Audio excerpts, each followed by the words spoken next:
তেওঁলোকৰ ভুল হ'ল, ক'ৰবাত তেওঁলোকৰ কৰাপশ্যন হয়, কেলেংকাৰী হ'ল। তো প্ৰতিটো ভুলৰ ওপৰত, প্ৰতিটো গাফিলতিৰ ওপৰত আমাৰ নজৰ থাকিব। কোৱা উদ্দেশ্যটো হ'ল যে কংগ্ৰেছ দল যদিও আমাৰ আসন কম, আমি হাৰ মানি লোৱা নাই। আমি প্ৰত্যেকজন, মোৰ পৰা আৰম্ভ কৰি মোৰ কাষত বহি থকা ব্যক্তিসকল, মোৰ সন্মুখত থিয় হৈ থকা আমাৰ কংগ্ৰেছৰ সতীৰ্থসকল, আৰু এই আপোনালোকৰ যোগেদি আমাৰ সমগ্ৰ অসমৰ কংগ্ৰেছ দলৰ পৰিয়ালক আৰু আমাৰ অসমৰ মানুহসকলক আমি কৈছোঁ যে আমি এইবাৰ এই নিৰ্বাচনত আশাৰ আমি আসন লাভ কৰা নাই, কিন্তু আমি মানসিকভাৱে হাৰ মানি লোৱা নাই। আমি আগবাঢ়ি যামগৈ। আমি য'ত য'ত নিজকে শুদ্ধ কৰিব লাগে, ৰাইজে আমাক যি ধৰণে আমাৰ শুভচিন্তক হিচাপে প্ৰতিটো জিলাত, প্ৰতিটো সমষ্টিত যিদৰে সুপৰামৰ্শ আমাক প্ৰদান কৰিছে, কেনেদৰে এতিয়াও আমাৰ মনোবল বৃদ্ধি কৰিবলৈ বহুতখিনি অঞ্চলৰ পৰা ৰাইজে মোক ব্যক্তিগতভাৱে আমাৰ দলৰ সতীৰ্থসকলক মেছেজ দিছে, লগ পাইছে, কৈছে যে আপোনালোকে আগবাঢ়ি যাওক। কিয় কি যদি আজি কংগ্ৰেছ দল বিৰোধী দলৰ ভূমিকা ভালদৰে ধাৰণ নকৰে, তেতিয়া অসমত লোকতন্ত্ৰ নাথাকিব। অসমত লোকতন্ত্ৰ নাথাকিব। বৰ্তমান চৰকাৰৰ ওপৰত নিয়ন্ত্ৰণ কৰা কোনো শক্তি নাথাকিব। ৰাইজৰ ওচৰত চৰকাৰৰ অন্যায়ৰ পৰা বাচিবলৈ কোনো সুৰক্ষা কৱচ নাথাকিব। ৰাইজৰ ওচৰত চৰকাৰক দায়বদ্ধ কৰা কোনো অস্ত্ৰ নাথাকিব। তো আজি যদিও আমাৰ আসন কম, ৰাইজৰ অস্ত্ৰ হৈ, লোকতান্ত্ৰিক অস্ত্ৰ হৈ ৰাইজৰ লোকতান্ত্ৰিক শক্তি বৃদ্ধি কৰা হ'ল আমাৰ মূল উদ্দেশ্য। আৰু সেইকাৰণে যি গুৰুত্বপূৰ্ণ শিক্ষা আমি এই নিৰ্বাচনৰ পৰা ল'ব লাগে, অসমৰ জনসাধাৰণ নিশ্চিত হৈ থাকক যে আমাৰ দল আৰু আমাৰ প্ৰত্যেকগৰাকী আমাৰ ব্যক্তিসকল সেই পৰিৱৰ্তন আমি নিজৰ সাংগঠনিক ভেটিত, নিজৰ ৰাজনৈতিক চিন্তাধাৰাত, নিজৰ ব্যক্তিগত ব্যৱহাৰত আমি আনিবলৈ সক্ষম হ'ম। লগতে আমি কেইবাটাও নিৰ্বাচন আমি দেখা পাইছোঁ, আৰু আমাৰ দলৰ নেতৃত্ব ৰাহুল গান্ধী ডাঙৰীয়াই ইতিমধ্যে প্ৰকাশ কৰিছে যে কেইবাটাও নিৰ্বাচনত আমি কেন্দ্ৰীয় নিৰ্বাচনী আয়োগৰ ভূমিকা আমি দেখা পাইছোঁ, কিন্তু বৰ্তমানৰ সময়ত এই কেন্দ্ৰীয় নিৰ্বাচনী আয়োগৰ ব্যৱহাৰ চৰিত্ৰ আমি দেখা পোৱা নাই, যাৰ ফলত বিভিন্ন আমাৰ ৰাজনৈতিক দল দিল্লীত সদনৰ মজিয়াত আমাৰ নো কনফিডেন্স মশ্যন বৰ্তমানৰ চিফ ইলেকশ্যন কমিশ্যনাৰৰ বিৰুদ্ধে আনিবলৈ বিভিন্ন ধৰণৰ পদক্ষেপ লৈছে। আমি ৰাইজৰ যিদৰে আজিৰ পৰা আমি জানিবলৈ পাইছোঁ যে ৰাইজেও বিশ্বাস কৰা নাই যে ইমান যে ডিফাৰেঞ্চ, ইমান যে ভোটৰ অংকৰত ইমান যে ডিফাৰেঞ্চ আহিছে, বহুত ক্ষেত্ৰত ৰাইজ বিশ্বাস কৰিবলৈ টান পাইছে। আমাৰ ফালৰ পৰা আমি যথেষ্ট বিশ্বাস কৰিবলৈ আমাৰ অসুবিধা হৈছে, কিন্তু ৰাইজৰ ফালৰ পৰা আমি জানিবলৈ পাইছোঁ যে তেওঁলোকেও বিভিন্ন সমষ্টিত য'ত ভাবিছিল যে কম মাৰ্জিনত হ'লেও কোনোবা এটা দল জিকিব, কোনোবা এটা দল হাৰিব, কিন্তু মাৰ্জিনটো বহুত কম হ'ব, ফাইট হ'ব, 50-50 হ'ব। এনেকুৱা বহুত কেইটা চিট আমাৰ ৰাইজৰ মাজত চৰ্চিত, সাংবাদিকসকলৰ মাজত চৰ্চিত, বুদ্ধিজীৱীসকলৰ মাজত চৰ্চিত। যিকোনো দল হাৰক জিকক, কিন্তু 50-50 যেনেকুৱা ক্ল'জ চিট আমি ভাবিছিলোঁ, আমাৰো দৃষ্টিত আছিলে। হ'ব পাৰে যে আমি সেইকেইটা চিট আমাৰ নিজৰ পক্ষত ধৰিছিলোঁ আৰু বিজেপিয়ে সেইকেইটা চিট নিজৰ পক্ষত ধৰিছিল, কিন্তু ফাইটটো আমি হ'ব, নেক টু নেক হ'ব। আগৰ নিৰ্বাচনৰ দৰে 5,000 প্লাছ মাইনাছ বহুতকেইটা চিট 5,000-10,000 ভিতৰতে নিৰ্ধাৰিত হৈ তেনেকুৱা আমি বহুতকেইটা চিট, তেনেকুৱা এটা ফলাফল হ'ব ৰাইজৰ পৰা আমি ভাবিছিলোঁ, আৰু ৰাইজে এতিয়াও আমাক কৈছে যে আমি তেনেকুৱা ভাবিছিলোঁ। এনেকুৱা যে কিছুমান বহুতকেইটা চিটত যি ধৰণৰ ৰিজাল্ট আহিছে, তাৰ বাবে আমাক পৰৱৰ্তী দিনত বিশেষভাৱে গৱেষণা কৰাটো প্ৰয়োজন হ'ব, বিশেষভাৱে অধ্যয়ন কৰাটো প্ৰয়োজন হ'ব। আৰু দিল্লীত ইলেকশ্যন কমিশ্যন আৰু বিভিন্ন ইলেকশ্যনৰ প্ৰক্ৰিয়া লৈ বিভিন্ন সময়ত চৰ্চা চলি আছে। আমাৰ ৰাহুল গান্ধী ডাঙৰীয়া ভোটাৰ লিষ্টত আৰম্ভ কৰি বিভিন্ন ধৰণৰ গাফিলতি বেলেগ ৰাজ্যত দাঙি ধৰিছে। আমাৰ অসমৰ আমি গোটেইবোৰ আগতে প্ৰথমে একগোট হয় আমাৰ সামূহিক অভিজ্ঞতা আমি ল'বলৈ আমি চেষ্টা চলাম, যাৰ ফলত অহা শনিবাৰে আমি নিজৰ দলৰ প্ৰত্যেকগৰাকী আমাৰ বিধায়ক বা আমাৰ কেণ্ডিডেটসকলক আমি অহা শনিবাৰলৈ মাতিছোঁ, যে আমি তেওঁলোকৰ পৰা জানিবলৈ বিচাৰোঁ যে তেওঁলোকে নিজৰ নিজৰ চিটৰ ক্ষেত্ৰত কি তেওঁলোকৰ ক'বলগীয়া আছে। এইখিনি কথা, এইখিনি এটা গুৰুত্বপূৰ্ণ বৈঠক অহা শনিবাৰত হ'ব। কিন্তু আকৌ আমি শেষত মই কথাখিনি সামৰিবলৈ বিচাৰোঁ যে আমি ৰাইজৰ এই ফলাফল আমি স্বীকাৰ কৰিছোঁ।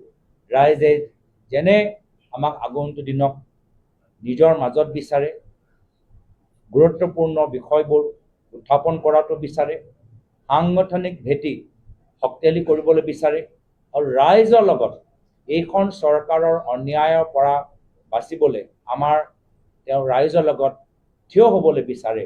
আমি তেনেদৰে ৰাইজৰ অস্ত্ৰ হৈ লোকতন্ত্ৰ বচাবলৈ আমি কামখিনি কৰি যাম। যোৱা নিৰ্বাচনত আমি এটা সংকল্প লৈছোঁ যে এখন নতুন অসম, এখন নতুন বৰ অসমৰ সংকল্প লৈছোঁ।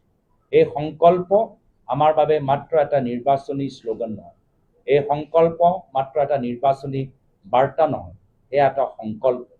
আৰু শাসক পক্ষত থাকিলেও এই সংকল্প কেনেদৰে ৰূপায়ণ কৰিব লাগে তাৰ বাবে আমি আগবাঢ়ি গ'লোহেঁতেন। আৰু এতিয়া বিৰোধী পক্ষত থাকিলেও এই একেই চিন্তাৰে যে আজি আমাৰ অসমত জ্বলন্ত সমস্যা আৰু জনসাধাৰণৰ বহুতখিনি তেওঁলোকৰ দাবী, বহুতখিনি তেওঁলোকৰ আশা, উজনিৰ পৰা নামনিলৈকে, হিলছৰ পৰা বাৰাকলৈকে বহুত আমাৰ জনগোষ্ঠী জনজাতিসকল, আমাৰ ধৰ্মীয় সংখ্যালঘু, আমাৰ ভাষিক সংখ্যালঘু, আমাৰ বিভিন্ন আমাৰ অসমীয়া অঞ্চলত বহুতখিনি মানুহৰ আশা আকাংক্ষাই আমি যোৱা 10টা মাহত গম পাইছিলোঁ। আমি সেইখিনি লৈ আমি এটা নতুন সমাজ সৃষ্টি কৰিবলৈ বিচাৰোঁ। হয়, শাসক পক্ষত থাকিলে আমাৰ ক্ষমতা বেছি থাকিলেহেঁতেন, তথাপিও আমি সেই সংকল্পৰ প্ৰতি দায়বদ্ধ হৈ থাকিম আৰু আগন্তুক দিনত একগোট হৈ আমি কামখিনি কৰি যাম। মই পুনৰবাৰ অসমৰ ৰাইজক কৃতজ্ঞতা জ্ঞাপন কৰিছোঁ, দলৰ সতীৰ্থসকল কৰ্মীসকলক কৃতজ্ঞতা জ্ঞাপন কৰিছোঁ। বিজেপিৰ দলটোক শুভেচ্ছাৰ লগতে আমি ক'বলৈ বিচাৰোঁ যে নাভাবিব যে কংগ্ৰেছ দল বহি গৈছে। কংগ্ৰেছ দল আজিৰ পৰাই পুনৰবাৰ ৰাইজৰ মাজত যাবলৈ সক্ৰিয় হৈ গৈছে। আমি এই প্ৰতিশ্ৰুতি আপোনালোকৰ মাজত জনাইছোঁ আৰু এই নিৰ্বাচনৰ পিছত আমি বিভিন্ন সময়ত বিভিন্ন নতুন কাৰ্যসূচী, সংগঠনৰ ভিতৰত নতুন কাৰ্যসূচী ল'বলৈ আমি কিছু জনকৌশল, কিছু চিন্তা আমি কৰিছোঁ আৰু বহুতখিনি আইডিয়া এতিয়াৰ পৰা আমাৰ ওচৰত আহিছে। সময় আমাৰ ওচৰত কম আছিল, কিন্তু যেতিয়া আমি যোৱা 10 মাহৰ ভিতৰত অসমৰ লগত লৈ আমি এটা নতুন কংগ্ৰেছৰ লৈ এটা সপোন আমি দেখিছিলোঁ। সেই কংগ্ৰেছৰ ভিতৰত নতুনত্ব আনিবলৈ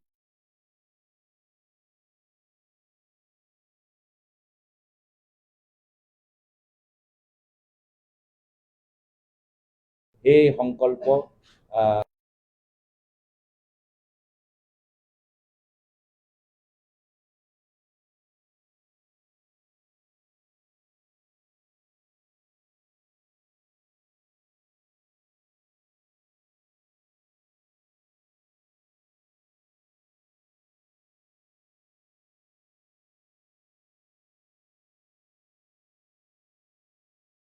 এতিয়ালৈকে সম্পূৰ্ণ হৈ যোৱা নাই।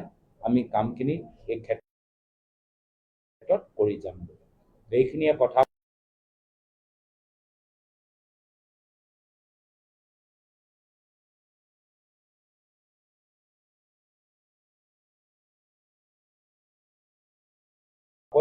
মই আমাৰ ক'বলগীয়া কথাখিনি তাতে সামৰিছোঁ।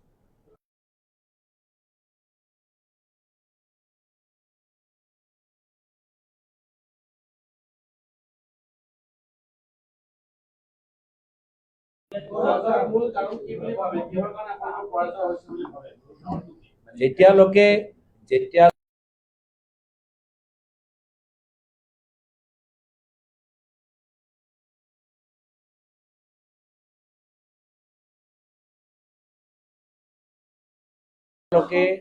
আমি পৰ্যালোচনা নকৰোঁ, গোটেইখিনি কাৰণ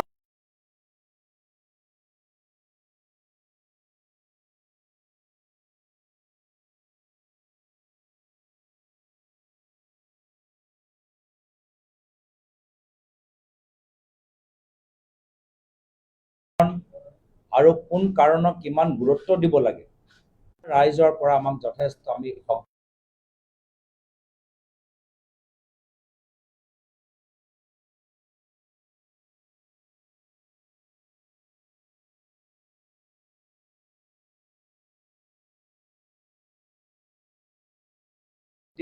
আজি পৰ্যায়লৈকে আমি লাভ কৰি আছো। তাৰ বাবে মই ৰাইজক ধন্যবাদ জ্ঞাপন কৰিছোঁ।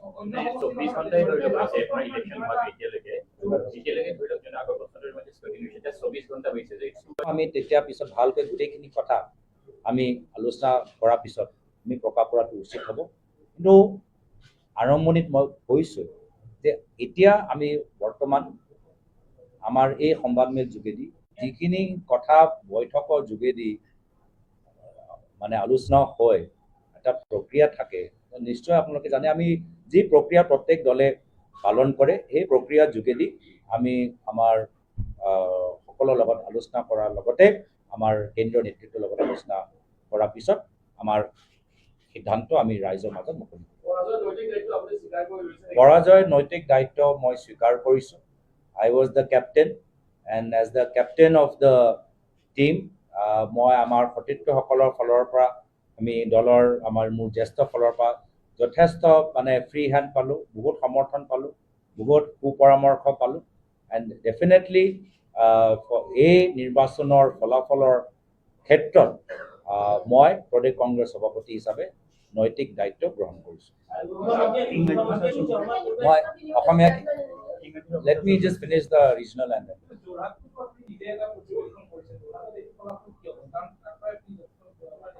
যোৰহাটৰ ৰাইজ সদায় সচেতন ৰাইজ, আৰু যোৰহাটৰ ৰাইজ ভোট দিয়া সম্পৰ্কত সদায় সচেতন চিন্তাৰে নিজৰ ভোট প্ৰকাশ কৰে।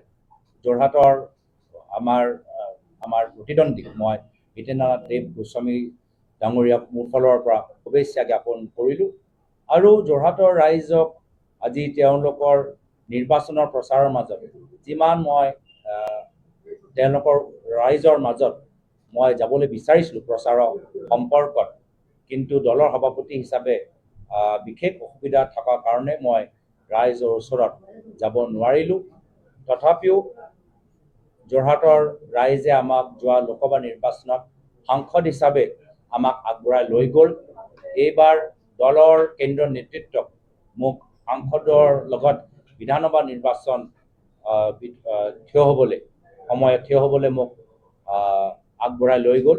আৰু মই দুঃখিত যে যিদৰে মই দলৰ নেতৃত্বক লোকসভাৰ সময়ত যি বিশ্বাস দিব পাৰিলোঁ, এইবাৰ তেওঁলোকৰ আশাৰ দৰে যোৰহাটৰ ভিতৰত ফলাফল দিব নোৱাৰিলোঁ। EVM ওপৰত নিশ্চয় আমাৰ সন্দেহ আছে। মই ইতিমধ্যে ক'লোঁ যে আমাৰ গোটেই ইলেকশ্যনৰ প্ৰক্ৰিয়া মোৰ চিন্তা মতে এই বৰ্তমানৰ বিজেপি নেতৃত্ব লোকতন্ত্ৰৰ ওপৰত বিশ্বাস নকৰে। তেওঁলোকে ওৱান নেশ্যন ওৱান পাৰ্টিৰ ওপৰত বিশ্বাস কৰে, আৰু ওৱান নেশ্যন ওৱান পাৰ্টি কৰিবলৈ হ'লে বেলেগ ৰাজনৈতিক দলবোৰ লাহে লাহে শেষ কৰিব লাগিব। লাহে লাহে শেষ কৰা জৰিয়টোৱে হ'ল, মাধ্যমটোৱে হ'ল নিৰ্বাচনী প্ৰক্ৰিয়াটো একপক্ষ কৰা, নিৰ্বাচন নিয়ন্ত্ৰণ কৰা সংস্থাবোৰ তেওঁলোকৰ নিৰপেক্ষতা শেষ কৰা, আৰু যিমানবোৰ প্ৰক্ৰিয়া আছে ভোটাৰ লিষ্টৰ পৰা ভোট দিয়ালৈকে, ভোটিং কাউণ্টিংলৈকে, প্ৰিচাইডিং অফিচাৰলৈকে, য'ত য'ত তেওঁলোকে সোমাই একদম মডেল কোড অফ কণ্ডাক্টৰ ভাইলেশ্যনৰ পৰা আঁচনি যিদৰে কিছুমান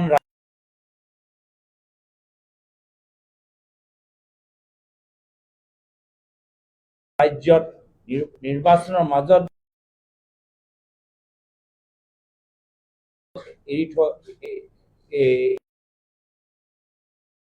এৰি দিয়া গৈছে, গোটেইখিনি ক্ষেত্ৰত আজি তেওঁলোকে যি কেপচাৰ কৰিবলৈ বিচাৰিছে তাৰ ভিতৰত ইভিএমৰ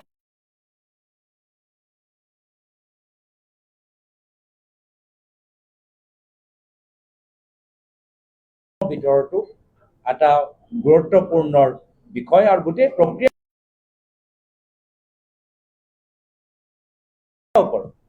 আজি তেওঁলোকে যি CCTV ফুটেজ এটা সময়ত বহুত কেইটা দিনৰ কাৰণে ৰাখিছিল, তেওঁলোকে নিজে আইন আনি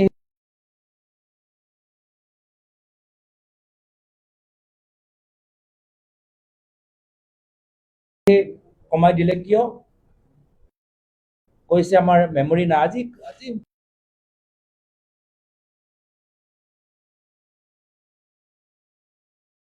মেমৰিৰ কিবা অভাৱ থাকিব পাৰে নেকি?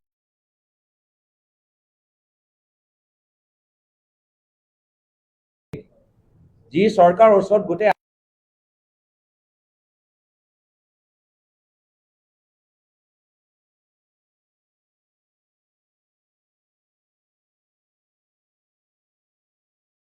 আধাৰ ডাটাটো আছে, আজি তেওঁলোকে কৈছে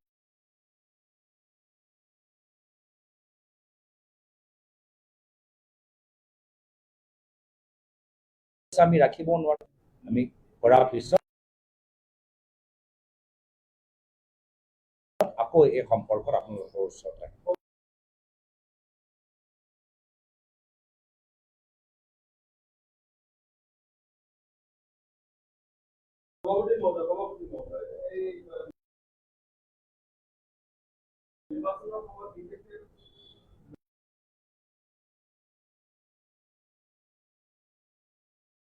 বিৰোধীত্ব স্থাপন হোৱাৰ পৰৱৰ্তী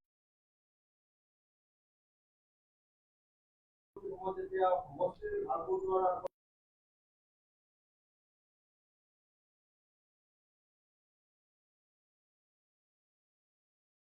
হৈছিল, দেখা গৈছিল যে ৰাইজৰ বা জাতীয় পৰিষদৰ যিমান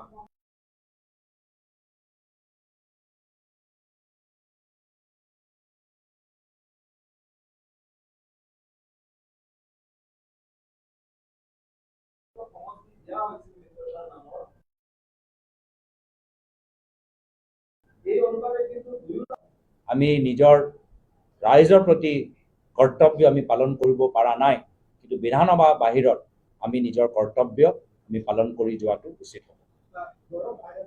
I'll go to national media now.